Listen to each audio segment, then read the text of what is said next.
Bienvenue dans Amulettes et rites. Les Égyptiens considéraient le monde comme un lieu chaotique empli de forces surnaturelles. Ils pensaient que l'art et les mots donnaient vie et pouvoir aux choses. Les amulettes étaient ornées de hiéroglyphes ou d'images des dieux. C'étaient des objets très personnels chargés de repousser les dangers et les maladies ou de favoriser les succès. Certaines amulettes n'avaient vocation qu'à résoudre un problème, tandis que d'autres étaient éternelles et devaient protéger jusque dans l'au-delà.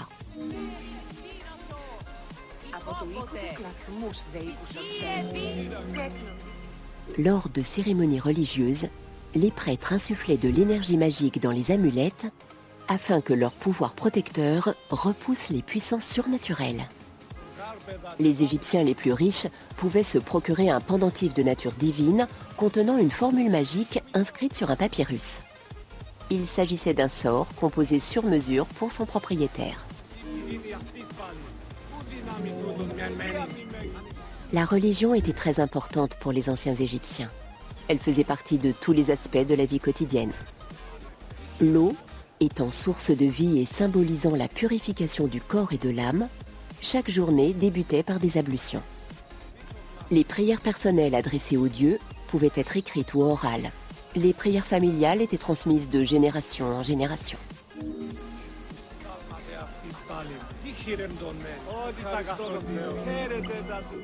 Il existait un calendrier complet de tous les jours religieux, bons et mauvais, illustrant les rites appropriés.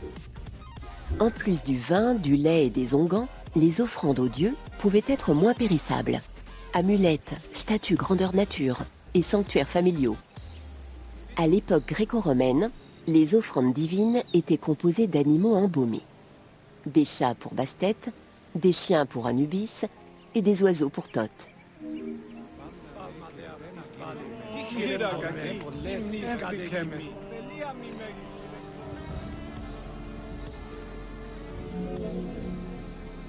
Messagers supposés des dieux, les oracles proposaient conseils et jugements à tous les Égyptiens, quel que soit leur statut.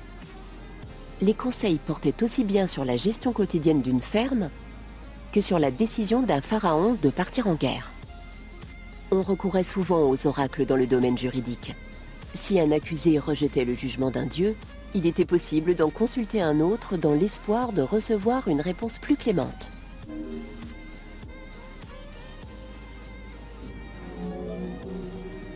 C'est sur le conseil d'un oracle que le marin grec Bathos a gagné la côte libyenne pour y fonder la colonie de Cyrène.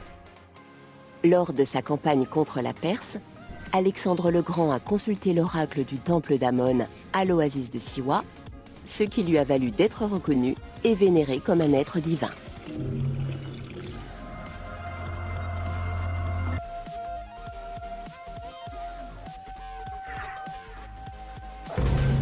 Bienvenue dans Temple et rites. Lors des rituels et des fêtes, le dieu était porté dans une barque solaire à travers les différentes parties d'un temple ou entre les temples de différentes villes. Des reliefs et peintures funéraires couvrant plusieurs millénaires, y compris le livre pour sortir au jour, présentent un bateau identique jusqu'à son gouvernail. On a découvert des barques solaires dans les tombeaux de plusieurs pharaons ou aux environs immédiats. Elles étaient destinées à transporter le pharaon dans l'au-delà.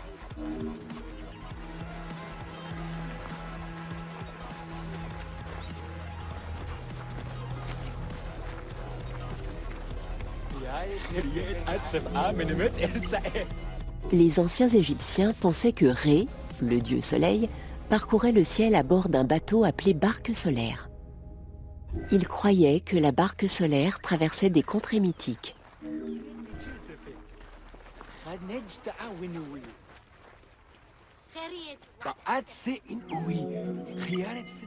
Le dieu Ré pensait que l'humanité complotait contre lui.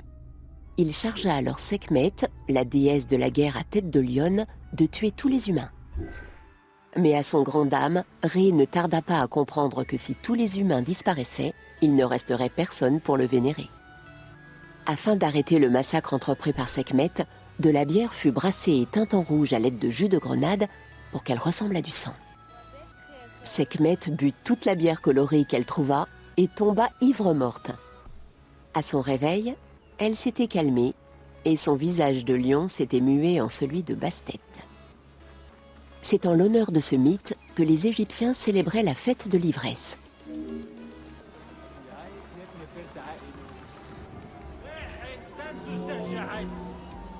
Contrairement au rite quotidien du temple, exécuté par les prêtres, toute la population de la ville était autorisée à prendre part aux fêtes.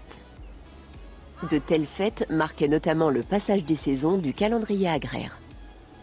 En célébrant les cycles de la vie, les fêtes procuraient à la population un sentiment de cohérence qui renforçait la notion d'ordre que le pharaon et ses pouvoirs divins étaient censés apporter au peuple.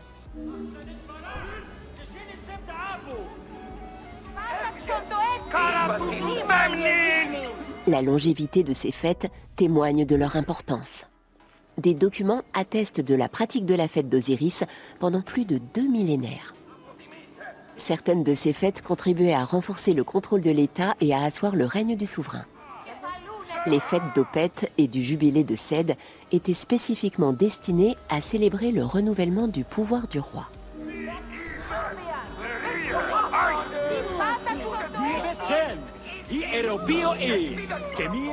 La hiérarchie du temple était composée de grands prêtres, de plusieurs types de prêtres, de scribes et de serviteurs. Le grand prêtre était considéré comme le prophète. Certaines divinités comptaient jusqu'à 4 prophètes qui exécutaient les rites les plus élaborés et les plus complexes.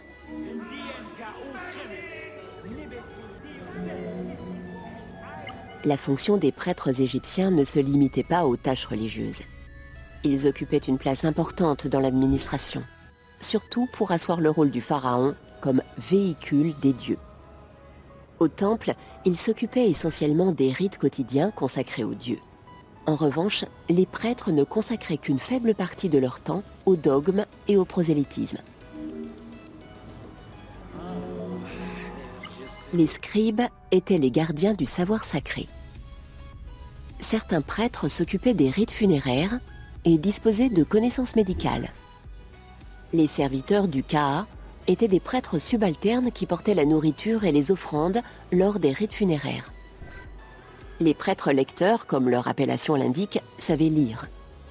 Leur rôle principal était de réciter des textes religieux spécifiques au temple et lors des rites funéraires.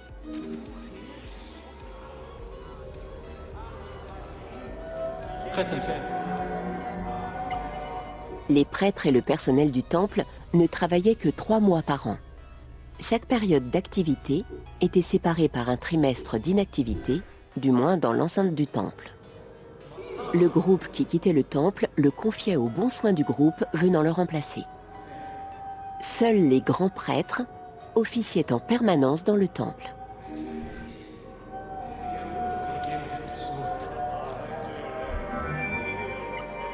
La partie la plus sacrée d'un temple était appelée Djeser Djesrou, qu'on peut traduire par le Saint des Saints.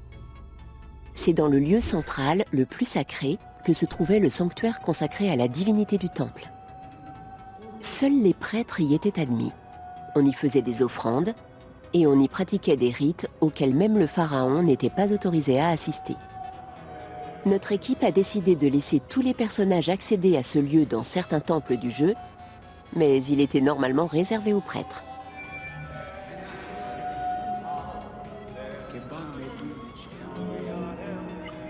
Les pharaons et leurs prêtres choisissaient souvent l'emplacement des temples d'après un lien mythologique ou selon l'alignement aux points cardinaux et à certaines étoiles. Une fois le lieu sélectionné, le rite de fondation avait lieu. Le pharaon devait accomplir 10 étapes du rite, qui comportaient des offrandes ainsi que des techniques de construction spécifiques. C'est seulement lorsque le temple était achevé que commençait la construction du sanctuaire, aussi appelé Naos.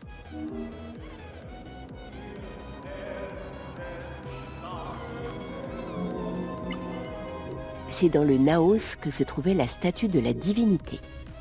Elle était généralement en pierre ou en bois et ornée d'or, d'argent et de pierres précieuses. Les petits temples ne comptaient qu'un seul naos, alors que les complexes plus vastes, comme celui de Karnak, comportaient de nombreuses salles honorant des dieux tels qu'Amon, Ptah et Osiris. Chaque statue était considérée comme un réceptacle de la présence ou de l'essence du Ka du dieu, lui permettant ainsi d'assumer une forme physique. Par l'intermédiaire de sa statue, le dieu venait au sanctuaire se nourrir, boire et communiquer avec le pharaon ou les prêtres chargés de le représenter.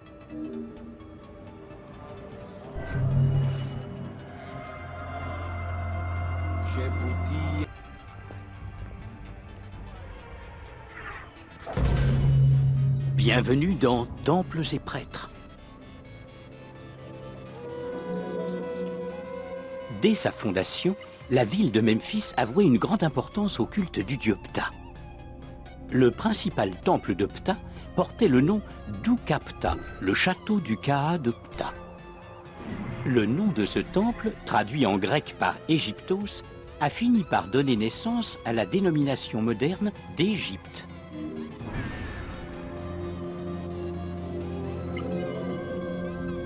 Dans l'Égypte ancienne, les temples étaient des lieux d'activités religieuses, politiques et économiques. Ces sites sacrés étaient considérés comme les demeures des dieux et des déesses. Ils faisaient donc l'objet d'attention toute particulière et ils étaient vénérés selon des rituels très élaborés.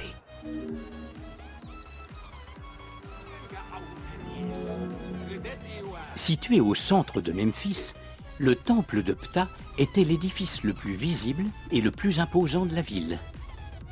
La longue allée menant au temple, connue sous le nom de Dromos, était gardée par des rangées de sphinx. L'intégralité de ce site sacré avait pour fonction de protéger la statue du dieu située au plus profond de l'enceinte du temple.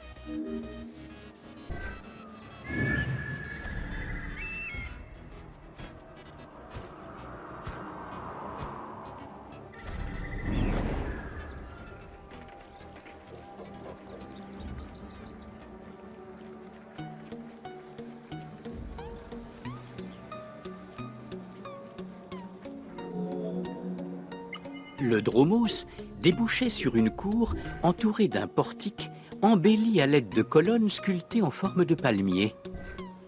Lors des grandes fêtes, la population était autorisée à y accéder, mais en aucune circonstance, elle ne pouvait pénétrer dans les espaces sacrés situés au-delà de la cour.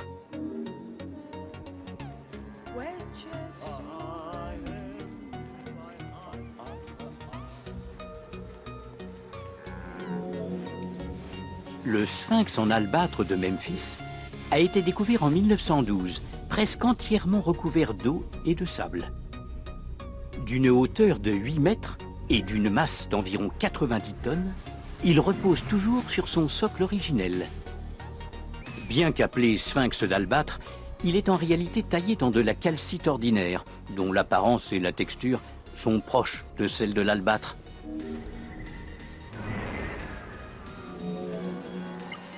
L'érosion a effacé les inscriptions qui avaient été taillées, ce qui rend sa datation particulièrement difficile. Les égyptologues voient une ressemblance entre ses traits et ceux d'Amenhotep II, ce qui ferait remonter sa création à une période comprise entre 1700 et 1400 avant notre ère. On pense qu'à l'origine, ce monument se trouvait à l'extérieur du temple de Ptah, puis qu'il y a été intégré lors des agrandissements ultérieurs du complexe. La taille de cette imposante sculpture démontre à quel point elle était importante pour le temple sous le Nouvel Empire. Ce sphinx est l'un des rares témoignages de Memphis à avoir survécu.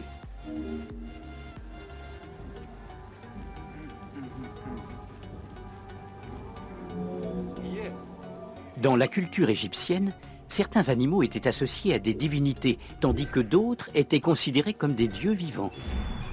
Le taureau Apis était assimilé à une entité divine. Les mentions du taureau Apis remontent d'ailleurs à la première dynastie égyptienne.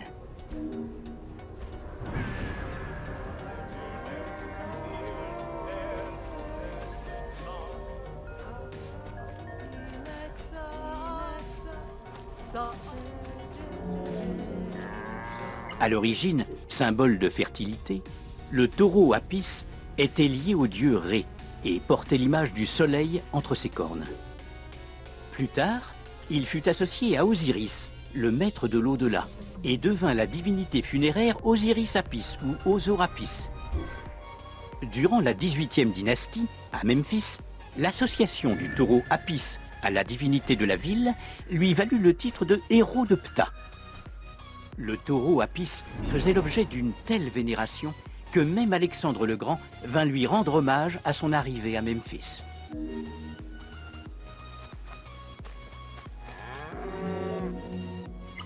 Le taureau Apis vivait avec son harem dans une étable sacrée, située dans l'enceinte du temple de Ptah. Chaque taureau portait 29 signes, témoignant de sa divinité. Parmi eux, un signe en forme de rapace sur le dos, des doubles poils de queue et un signe en forme de scarabée sous la langue. Ces signes correspondaient au cycle lunaire. À sa mort, les Égyptiens cherchaient sa réincarnation parmi tous les troupeaux du pays.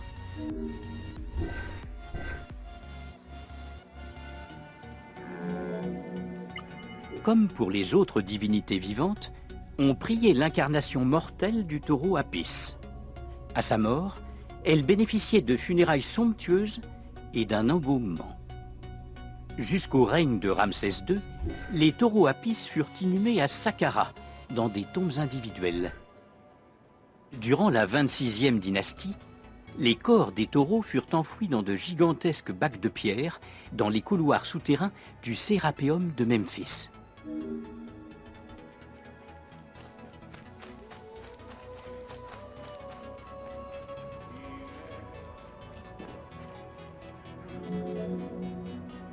Les anciens Égyptiens considéraient que les rites accomplis dans les temples maintenaient l'ordre du cosmos et permettaient aux hommes de communiquer avec les dieux. Le pharaon devait apporter des offrandes pour honorer la double promesse faite aux dieux, demeurer un souverain juste et empêcher que l'Égypte soit envahie par le chaos.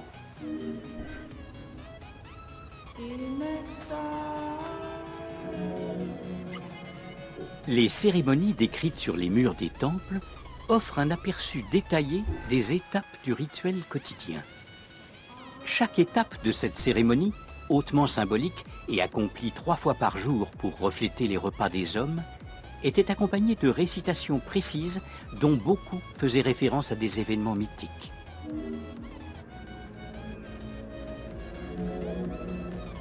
Le grand prêtre éveillait tout d'abord le dieu assoupi par une psalmodie. Ensuite, les sceaux des portes du sanctuaire étaient brisés et les verrous ouverts. L'ouverture des portes était un acte symbolique offrant le don de la vue à la divinité. Alors, le prêtre s'inclinait et embrassait le sol.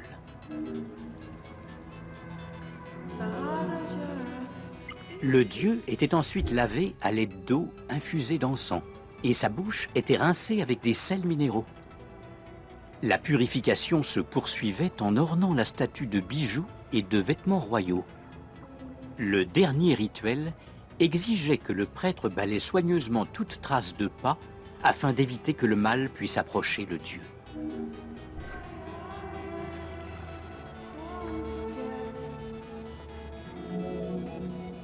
Le recrutement était essentiellement héréditaire.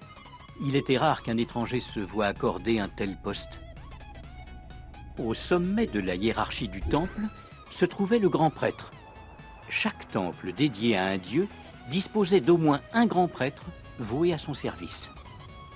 Sous la dynastie ptolémaïque, à Memphis, le poste de grand prêtre demeura dans la même famille pendant près de 300 ans.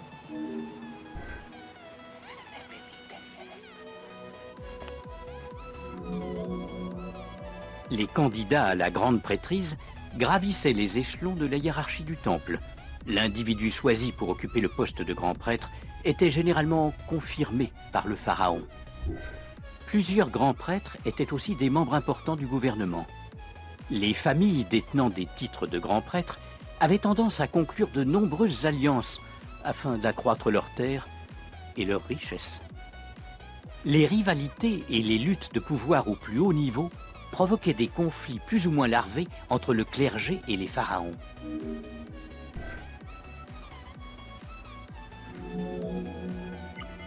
Durant la 21e dynastie, Thèbes devint la capitale d'un régime quasi théocratique. La ville était dirigée par des rois prêtres et gouvernée au nom d'Amon, en opposition ouverte avec les pharaons régnants.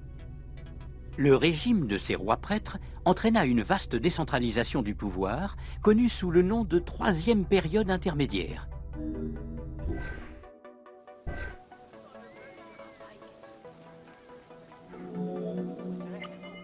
Dans l'Égypte ancienne, l'enseignement était assuré par une institution appelée maison de vie. Elles accueillaient les enfants de l'élite et du clergé, et chacune reflétait le statut social de ses élèves. Les premières références à ce type d'institution remontent à des décrets royaux de l'Ancien Empire.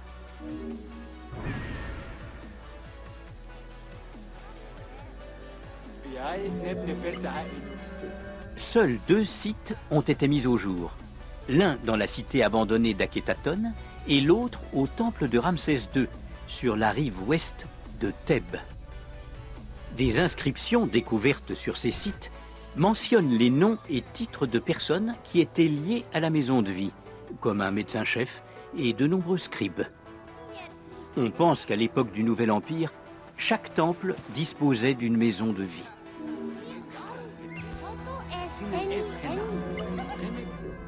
La maison de vie formait l'élite du pays à divers métiers prestigieux. Astronomes, médecins, vétérinaires, diplomates, architectes, traducteurs et théologiens.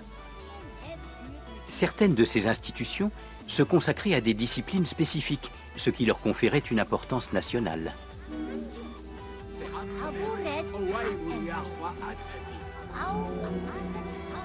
La maison de vie ne se cantonnait pas à l'instruction de jeunes élèves.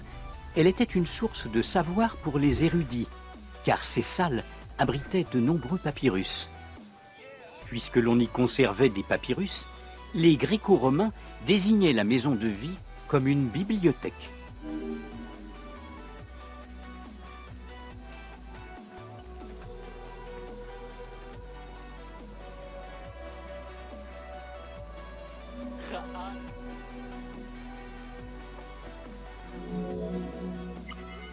L'économie de l'Égypte antique reposait sur un système inégal de redistribution des richesses.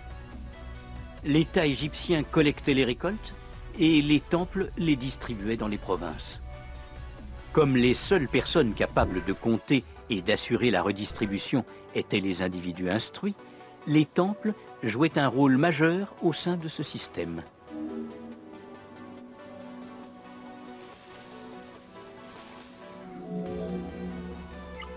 Selon certains documents, les pharaons attribuaient de vastes terres et des troupeaux aux temples, afin de s'assurer leur bienveillance.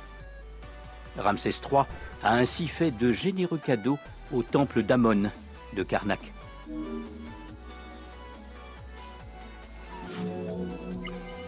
Palais, entrepôts et greniers étaient bâtis dans l'enceinte des temples, afin de mieux contrôler la redistribution des marchandises.